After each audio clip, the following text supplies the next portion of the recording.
They laughed when an 8-year-old African boy, barefoot and starving, claimed he'd found the equation proving God's existence. 3 years later, the greatest minds from Harvard and MIT sat in stunned silence as he explained how the universe was mathematically programmed to exist. What did this child discover in the equations that nobody else had seen in 2,000 years of science? Kibera, Kenya, one of Africa's largest slums. A maze of makeshift shacks where the stench of open sewage mingles with the smell of food, cooking on improvised stoves.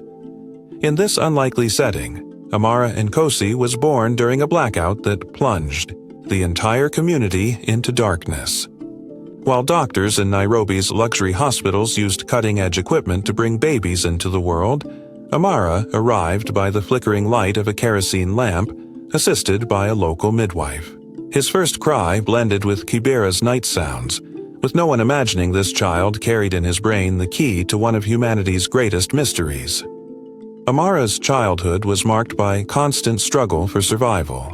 His father, Jabari, disappeared when he was just 2, leaving his mother, Eshe, to raise 3 children by selling vegetables at the local market for pennies a day.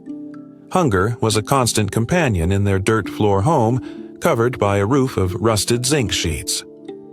On the hardest nights, when we had nothing to eat, I counted stars to forget my hunger, Amara would reveal years later. It was while counting stars that I noticed the sky followed a perfect mathematical pattern. While other children in the community played with rag balls and raced through the mud, Amara displayed unsettling behavior. At just 4 years old, he was caught drawing strange symbols in the dirt with a stick. "What are you doing, son?" asked his confused mother. "I'm drawing how God made the world, Mommy," he answered with frightening naturalness. Eshe, who had never attended school, couldn't understand the symbols her son was drawing, but knew something extraordinary was happening. Amara's drawings weren't typical childish scribbles. They were organized sequences of symbols that mathematicians would later recognize as advanced differential equations. The first incident revealing Amara's supernatural gift occurred during the devastating drought of 2009. After 3 months without a drop of rain, the community's water reserves were nearly depleted. People were dying of dehydration, and the government seemed to have completely forgotten the region. On a particularly hot morning, Amara disappeared. His desperate mother searched everywhere, fearing the worst. At nightfall, the boy returned, dragging a strange contraption made of plastic bottles, empty cans, and pieces of mirror. "It's a water-making machine, Mommy," he explained simply. The adults laughed at the child's naivety, but the next morning, to everyone's amazement, the rudimentary device had collected almost 2 liters of drinking water, extracting moisture from the air using a process environmental engineers would take years to develop in sophisticated laboratories. "How did you know how to make this?" asked an incredulous neighbor. "I saw the numbers in the air," Amara replied. "The water was always here, we just need to know the code to transform it." That night was just the beginning. The equation drawn in the dirt of Kibera would become the first step of a journey that would shake the very foundations of modern science. Professor Kwame couldn't sleep after what he witnessed. As dawn broke, he hurriedly photographed Amara's drawings with his outdated phone before they could be erased by the village's morning activities. Something about those symbols disturbed him deeply. "I need to get this boy into school," he told Eshe, the child's mother. "His gift cannot be wasted." But how do you educate a prodigy in a place where everything is lacking? The local school barely had a roof. The books, worn by time and countless hands, were decades old. Then there was the practical issue. Amara helped at home. His absence would mean even less food on their already nearly empty table. "He can stay at my house during the week," Kwame offered, surprising even himself with the proposal. "I have some books that might help develop his gift." And so began the true education of the young genius. Kwame's personal library was modest. Just a few basic volumes on physics, mathematics, and astronomy. But for Amara, it was like opening the doors to an entire universe. The boy's first encounter with an actual mathematics book triggered a reaction Kwame would never forget. "They're wrong," Amara murmured, leafing through an advanced algebra manual. "The numbers don't work this way." Kwame laughed, assuming it was just the natural confusion of a child facing complex concepts. "What do you mean wrong, Amara? These books were written by the world's greatest mathematicians." The boy looked at his mentor with unsettling seriousness. "Can I show you?" Taking a piece of charcoal, Amara traced a sequence of symbols on the floor, some recognizable from traditional mathematics, others completely new. "This is how the universe calculates things, not the way it's in the book." Kwame swallowed hard. The equations before him seemed to solve problems that mathematicians spent weeks calculating. Years of formal education allowed him to recognize something extraordinary happening right there. "How do you know this, Amara?" The boy shrugged with childlike innocence. "I just see it." In the months that followed, the professor's humble home transformed into an improvised laboratory. Stacked books, walls covered in calculations, and a telescope, assembled from scrap parts, allowed Amar to observe the stars from a new perspective. On one starlit night, as they gazed at the Milky Way, came the first major revelation. "The stars are speaking," Amara said, his eyes fixed on the sky. "What are they saying?"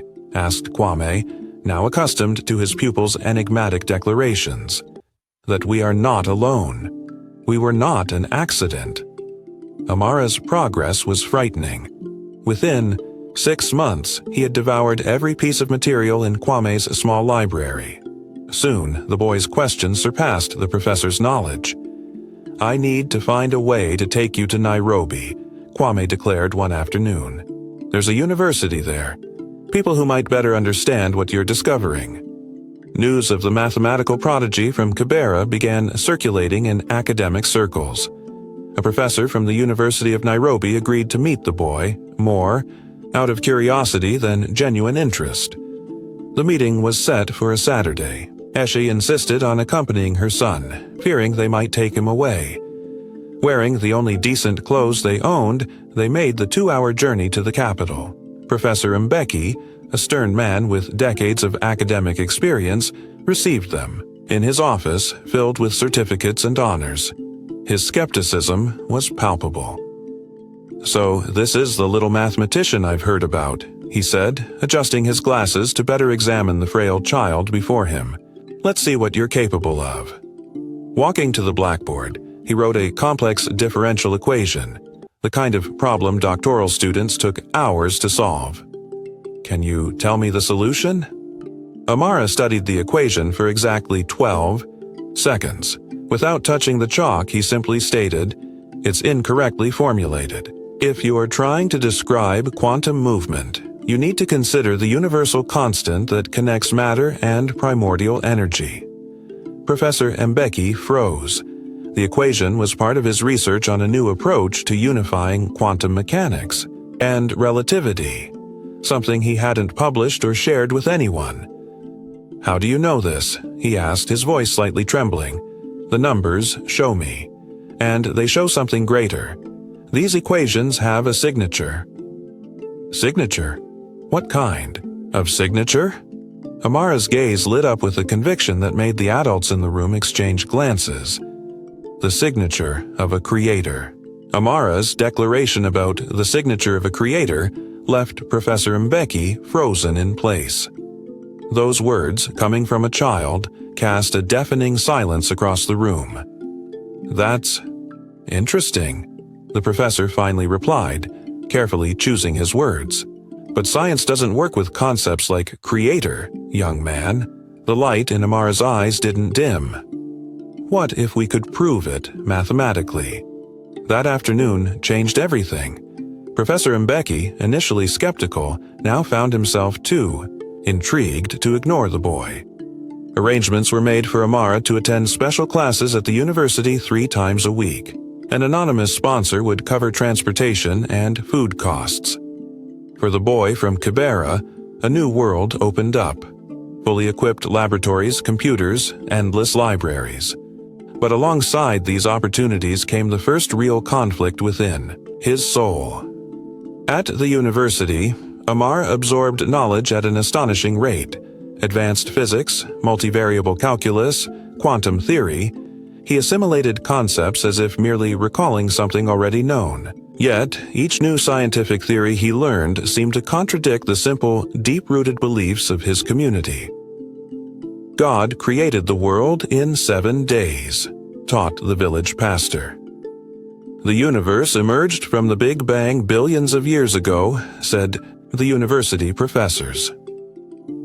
On Saturday nights, when he returned to Kibera to spend Sunday with his family, Amara attended the small local church. The songs, the prayers, the sense of belonging, all of it nourished his soul in ways equations never could. "Knowledge is pulling you away from us," his grandmother commented during one of these visits, noticing her grandson's distant gaze during the sermons. "Be careful not to lose your essence, child." These words cut deep. The following week, during a lecture on evolution, Amar raised his hand for the first time to question a professor. What if evolution was simply the method chosen for creation? The question triggered laughter among some university students who, by special concession, shared the classroom with this child prodigy. "Science doesn't need a designer to explain the complexity of life," the professor replied dryly. "We leave that kind of speculation to churches, not laboratories." Amara's face burned with shame. That night, locked in the small room he shared with another scholarship student, he cried silently. The world was splitting inside him. The simple, unshakable faith of his childhood against the skeptical rigor of the scientific method. It was during this night of anguish that he experienced his clearest vision yet. He woke with a start, heart racing. Without a second thought, he turned on the light and began frantically scribbling in a notebook. "The mathematical patterns of the universe aren't random," he whispered to himself as symbols flowed from his mind to paper. "There's an intention, encoded in the fundamental constants." For 3 consecutive days, he barely ate or slept. Professors and classmates noticed the dark circles under his eyes, his unusual distraction in class. When he finally completed his calculations, he urgently sought out Professor Mbeki. "I found something you need to see," he said, placing a stack of papers covered in dense equations on the desk. Mbeki examined the material with growing perplexity. "This looks like some sort of mathematical proof for the fine-tuning of the universe." "It's more than that," Amara replied with a conviction that surprised even himself. "It's the language that connects science and faith." The professor removed his glasses, rubbing his tired eyes. After decades dedicated to theoretical physics, he found himself at an intellectual crossroads in front of a child. "Amara, if what you're proposing is true, this would change everything. Only if we're ready to accept that we don't know all the answers," the boy responded, with wisdom that transcended his few years. In that moment, Amara understood that his greatest challenge wouldn't be proving his theories to the world, but reconciling the universes within himself. The conversation with Professor Mbeki opened a door that could never be shut again. Amara's inner conflict was transforming into something far greater, a mission. "We need more data to confirm your theory," said Mbeki, leafing through Amara's calculations. "And we'll need access to the university's supercomputer." Getting time on Nairobi's only supercomputer would be no simple task. Renowned researchers waited months for just a few hours on that machine. How could they justify giving priority to a 10-year-old boy's calculations? Mbeki put his reputation on the line.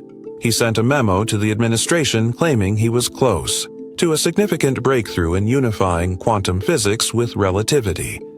He never mentioned the theory came from a child, nor did he reveal the philosophical implications that could shake the very foundations of modern scientific thought.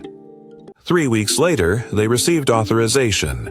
5 hours on the supercomputer during the early hours of Saturday morning, a time slot nobody wanted. On the designated night, Amara couldn't sleep. Anxiety made his heart race as he imagined the possibilities. If his calculations were correct, the fine-tuning of the universe, those fundamental constants that allow life to exist, could not be explained by mere chance. At midnight, Mbeki picked him up from the student dormitory. The campus was virtually deserted, with only a few night guards and sleepless doctoral students wandering the silent corridors. The computing center, a modern building that stood in stark contrast to the colonial architecture of the rest of the university, looked intimidating under the moonlight. Inside, the hum of cooling equipment created an almost religious atmosphere. "Ready?" asked Mbeki, typing in the access password. Amara nodded, his eyes fixed on the monitors lighting up. For the first 3 hours, they fed the supercomputer with equations developed by the boy. The system processed information at an unimaginable speed, verifying patterns and correlations invisible to the human eye. At 4 in the morning, Amara spotted something in the preliminary calculations. "Something's wrong here," he murmured, pointing to a sequence of numbers on the screen. "The computer is using the standard cosmological constant, but my calculations suggest a slightly different value." Mbeki frowned. Adjusting that constant would affect our entire model of the universe as we know it. "Exactly," Amara replied with unsettling calmness. "That's because the current model is incomplete." Against his better scientific judgment, Mbeki allowed the change. They recalculated everything with the new value proposed by Amara. What happened next would change the course of modern physics forever. The simulations began showing a perfectly balanced universe, where each fundamental constant, from the weak nuclear force to the gravitational constant, appeared calibrated with impossible mathematical precision to allow the emergence of complex life. "This can't be coincidence," whispered Mbeki, removing his glasses to rub his tired eyes. "It's not," confirmed Amara. "Look at this." The boy pointed to a numerical sequence that repeated across various calculations, an emerging pattern connecting seemingly unrelated phenomena. This sequence, it appears everywhere, in DNA structure, in planetary orbits, in the distribution of galaxies. "A mathematical coincidence," suggested Mbeki, still reluctant to accept the implications. Amara shook his head. "It's a signature, like an artist leaving their initials on a painting." That's when it happened. As they analyzed the data, a new simulation spontaneously appeared on screen, something neither of them had programmed. It showed the formation of the universe since the Big Bang, but with a disturbing detail. The odds against the formation of a habitable cosmos were astronomical, unless someone adjusted the controls from the beginning. Amara completed the unspoken thought. Mbeki felt a chill run down his spine. In 3 decades of scientific career, he had never witnessed anything like this. "This is impossible," he whispered. "No, Professor. It's the only possible explanation," Amara responded with conviction. The universe was programmed. When the sun rose that morning, 2 researchers left the computing center transformed. Mbeki, the skeptical scientist, carried stacks of printouts that would shake the foundations of his materialistic view of the cosmos. Amara, the boy of faith, carried the scientific validation of what his heart had always known. What neither of them imagined was the storm this discovery would unleash in the academic world, and how it would forever change the relationship between science and faith. The sun hadn't yet reached its peak when the first rumors began circulating through the hallways of Nairobi University. Someone had spotted the respected Professor Mbeki leaving the computing center at dawn, accompanied by the wonder child from Kibera, both wearing expressions that mixed exhaustion with astonishment. "They've discovered something big," whispered graduate students in the cafeteria. No one imagined just how monumental this something really was. Mbeki called an emergency meeting with the theoretical physics department. In a stuffy room, facing colleagues who had known him for decades, he presented the preliminary results of Amara's research without initially revealing who the true author was. These equations suggest that the fundamental constants of the universe were precisely calibrated to allow the existence of life, he explained, projecting complex graphs on the wall. The probability of this occurring by chance is mathematically impossible. A heavy silence fell over the room, quickly replaced by a wave of objections. This reeks of creationism disguised as science, fired Dr. Nadia Okoro, a renowned astrophysicist. Where's the methodological rigor, Mbeki? You, of all people, falling into this philosophical trap? Mathematics doesn't lie, he replied, maintaining his composure. See for yourselves. Who developed these equations? Questioned another colleague. I don't recognize this format. That's when Mbeki made the announcement that would transform the academic meeting into chaos. The author is Amara Nkosi, the 10-year-old special student. Reactions ranged from incredulous laughter to outright indignation. A veteran professor stood up, gathered his notes, and headed for the door. I didn't sacrifice 30 years of my career to discuss childish fantasies, he declared before leaving. 5 others followed him out. The news spread like wildfire across the savannah. In less than 48 hours, what should have been an internal scientific debate transformed into a national controversy. Kenyan scientist claims child prodigy proved God's existence, blared a sensationalist newspaper headline. Religious groups celebrated. The scientific community went into defensive mode. The university administration summoned Mbeki. Do you realize what you've unleashed? We're receiving calls from universities worldwide demanding explanations. The data speaks for itself, Mbeki defended. Convene an independent commission to analyze our results. While the institutional storm brewed, Amara faced his own ordeal. Other students now avoided him. Some professors canceled his special classes. The boy who had always felt divided between two worlds now belonged to neither. Rejected by science, for his faith, viewed with suspicion in his community for his education. On one particularly difficult afternoon, after being ridiculed by a group of university students, Amara found refuge in the empty library. Among the dusty shelves, he encountered an elderly man of distinguished appearance organizing books. Great discoveries always face initial resistance, said the gentleman without introducing himself. Copernicus was called a heretic. Einstein was ridiculed. Truth disturbs before it liberates.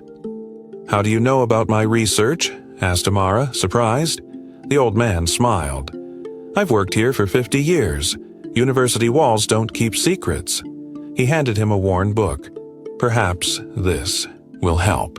It was a rare biography of Georges Lemaitre, the Catholic priest and physicist who first proposed the Big Bang theory, facing skepticism from both the church and the scientific community.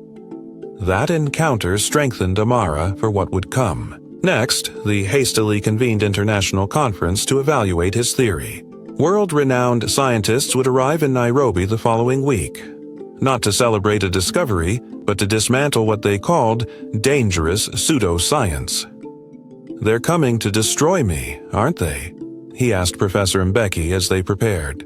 The presentation. They're coming to test your theory, as should be done with any scientific advancement, his mentor replied, though his tone betrayed concern. But remember, Amara, in the history of science, it's often the outsider who triggers the greatest revolutions. On the eve of the conference, an unexpected call came to Mbeki's office. It was from Harvard University. One of their most renowned theoretical physicists had preliminarily analyzed the leaked data and wanted to speak personally with the mathematical boy from Kibera. This changes everything, said Mbeki after hanging up, a renewed gleam in his tired eyes. Professor Goldstein wants to meet you. He says he found something in your equations that no one else noticed. What? Asked Amara. He wouldn't say over the phone. He only mentioned that if you're right, the theoretical physics of the last 100 years will need to be rewritten. That night, as the academic world prepared to judge his work, Amara gazed at the same stars he had counted to forget his hunger years ago. Now, those bright points carried an even deeper meaning. They weren't just distant celestial bodies, but silent witnesses to a design he was about to reveal to the world. The main auditorium of Nairobi University, normally quiet and serene, had transformed into an arena of intellectual gladiators. Theoretical physicists, mathematicians, and cosmologists from 4 continents occupied the front rows. Science journalists and curious onlookers crowded the remaining seats. On stage, a long table awaited the panel that would judge Amara's theory. "Take a deep breath. Focus on what you know," advised Mbeki, adjusting the tie on the small suit they had hastily purchased for the occasion. It was the first time Amara had ever worn formal clothes. Professor Goldstein from Harvard, a tall man with disheveled white hair, approached them backstage. His piercing eyes examined Amara with unsettling intensity. "So, you're the boy who's shaking up my field of study," he said with no malice in his voice. "Do you know how many years I've dedicated to the same questions you've addressed in your calculations?" Amara swallowed hard. "No, sir." 42 years. I started before your parents were born." Goldstein paused. "And I never came close to what you've discovered." The conference began with formal introductions. Then, Mbeki took the stage to introduce the theory, explaining the methodology and preliminary results. He mentioned how Amara's equations suggested that the fine-tuning of the universe followed a deliberate mathematical pattern. Then came the crucial moment. Amara needed to explain his discovery to the greatest minds on the planet. The skinny boy advanced to the podium, having to stand on his tiptoes to reach the microphone. "The fundamental constants of the universe are not random," he began, his initially trembling voice gaining strength. "They follow a mathematical pattern. I've called the universal harmonization equation." A murmur swept through the auditorium. Amara continued, presenting calculations showing how small alterations in any fundamental constant would make life impossible, not just on Earth, but anywhere in the cosmos. The probability of all these constants aligning perfectly by chance is less than 1 divided by 10 to the 100th power, he explained. It's mathematically equivalent to a hurricane passing through a junkyard and assembling a functioning airplane. Amara's presentation lasted 20 minutes. When he finished, an oppressive silence took hold of the auditorium. It was Professor Chen, from China's Institute of Technology, who first raised his hand. "Your equations are elegant, young Nkosi, but they lack experimental validation. Theory without observable evidence is merely philosophy." Other critics followed. They pointed out methodological flaws, questioned premises, suggested biases. The most cutting attack came from Dr. Okoro. "What the young man presents is a mathematical extrapolation disguised as science to justify a predetermined conclusion. That has a name: confirmation bias." Amara absorbed each criticism with surprising dignity for his age. When everyone had finished, he asked permission to respond. "I agree that theory without evidence is incomplete," he said, surprising his critics. "That's why I propose a test we can perform today." The auditorium, which had begun to disperse, refocused its attention. "My equation predicts a specific mathematical relationship between the cosmological constant and the distribution of dark energy in the universe. If correct, we should find a specific pattern in the cosmic microwave background that hasn't been detected yet." Goldstein leaned forward, suddenly alert. "Is this verifiable with space telescope data?" "Yes," confirmed Amara. "And more. If we apply my equation to the gravitational anomalies recorded by the Voyager probe, the pattern should repeat." Professor Chen stood up. "We can test this right here. I have access to NASA and ESA databases." The next 4 hours transformed the academic conference into something never seen before. Scientists who moments earlier had been heatedly debating now worked side by side, recalibrating models, applying Amara's equations to data collected by telescopes and space probes. Goldstein led a group analyzing the cosmic microwave background, the residual echo of the Big Bang. Chen and his team focused on gravitational anomalies detected at the edges of the solar system. When the first results began appearing on monitors, the room's atmosphere changed noticeably. Animated conversations were replaced by tense whispers. Scientists called colleagues over to verify their calculations. It was Chen who broke the silence, his normally controlled voice now laden with awe. The gravitational anomalies follow exactly the pattern predicted by the boy's equation. There's no way this could be coincidence. Minutes later, Goldstein's team confirmed. The same mathematical pattern appeared in the cosmic microwave background. "We redid the calculations 3 times," announced the Harvard veteran.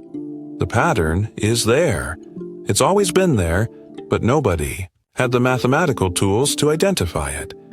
All eyes converged on Amara, who remained calm, as if he had always known this moment would come. "What does this mean?" someone asked from the back of the auditorium. It was Goldstein who answered, weighing each word. "It means the universe exhibits a consistent mathematical pattern at every level we've measured, from quantum to cosmic. A pattern that strongly suggests intentional design. The scientific revolution had begun." Goldstein's words echoed far beyond the walls of that Nairobi auditorium. Within 24 hours, headlines around the planet announced the event many called the God Equation. African boy discovers mathematical pattern, suggesting intelligent design. In universe. Universal harmonization theory shakes foundations of modern physics. Slum child from Kibera reconciles science and faith through mathematics. A few months passed. Amara, now 11 years old, sat in the front row of the Stockholm conference hall. His mother Eshe, wearing her best dress, held his hand tightly. Beside them, Professor Mbeki nervously adjusted his bow tie. And this year's Nobel Prize in Physics is jointly awarded to Amara Nkosi and Benjamin Mbeki for their revolutionary discovery of the universal harmonization pattern in the fundamental constants of the cosmos. Applause erupted as the youngest laureate in history climbed the steps to receive the golden medal. In Amara's eyes, there wasn't just triumph, there was gratitude.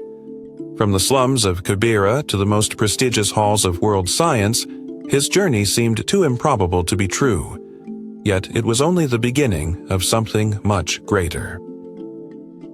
In the years that followed, universities around the world incorporated harmonization theory into the foundations of physics education. Young scientists, freed from old prejudices against teleological perspectives, developed new approaches that combined mathematical rigor with openness to cosmic purpose. The ancient division between science and faith began to dissolve, not through dogmatic imposition, but through the universal language of mathematics.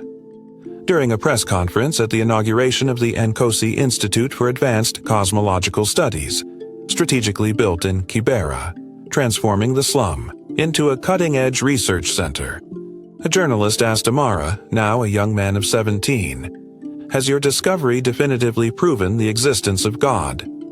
Amara smiled in that serene way that had become his trademark. "What we've proven is that the universe exhibits consistent mathematical patterns that point to intentionality and purpose. Whether you call this underlying intelligence God, cosmic consciousness, or ordering principle is a matter of perspective. What matters is that we now know we are not here by accident." Perhaps the deepest impact was felt in marginalized communities around the world. The story of the boy from Kibera inspired an entire generation of young people in slums, remote villages, and impoverished neighborhoods to look up at the stars and believe they too could decipher them. Educational programs based on Amara's intuitive approach were implemented in schools throughout developing countries. Children who previously barely had access to pencil and paper now learned advanced principles of mathematics and physics through methods that respected both scientific rigor and their cultural and spiritual heritage. On his 20th birthday, during the opening ceremony of the Pan-African University of Advanced Sciences, Amara finally revealed what few knew, the exact moment when he had his great insight. It was during a night of hunger, counting stars to forget the pain in my empty stomach. I realized the sky wasn't chaotic but a perfect mathematical symphony. In that moment, I wasn't just a boy contemplating the universe. I was the universe, recognizing itself through the eyes of a boy. The audience fell completely silent as he continued. The greatest lesson I learned wasn't about physics or mathematics, but about humility. The greatest truths don't exclusively belong to research, laboratories, or religious temples. They're available to anyone willing to observe the world with open eyes and a receptive heart. True greatness isn't in having all the answers, but in asking the right questions. Today, the harmonization equation isn't just a mathematical formula. Taught in schools, it's a symbol of how the pursuit of truth can unite people of different origins, beliefs, and perspectives. It shows that when we tear down the artificial barriers between faith and reason, between intuition and logic, we discover they all point to the same fundamental reality. What do you think about this extraordinary story? Are science and faith truly paths that can meet? Or are there boundaries that should never be crossed? Share your opinion in the comments. If this inspiring journey touched your heart and made you think differently about the universe we inhabit, don't forget to subscribe to the channel and turn on notifications. That way, you won't miss our upcoming stories that challenge the ordinary and expand our understanding of the world. Leave a like so more people can discover Amara's incredible story and perhaps find inspiration for their own revolutionary discoveries.